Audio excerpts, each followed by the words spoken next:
Mga lods, at meron ako share sa inyo idea. So, observe nyo yung mga 737 nyo dyan. At ito, si Bak yung ano niya, 7812. So, mali yung kanyang markings, no? Dito sa kanyang transformer. Imbis na ang marking sa board is ground 1717. Yung color coding ng kanyang transformer ay itong black, no? Ito yung 17. Then isang yellow, 17. Itong isang yellow na to, ito yung center top niya or CT. Mali yung pagka-color coding ng transformer. Kaya pala nasibak itong ano na to. So itong yung goods na siya, tumutunog na. Ayan.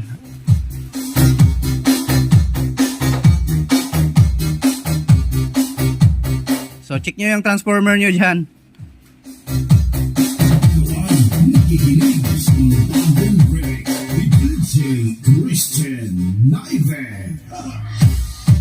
Kasi kapag tatagal yung tunog niya, nagiging basag siya. So yun pala yung supply ng ating tone control.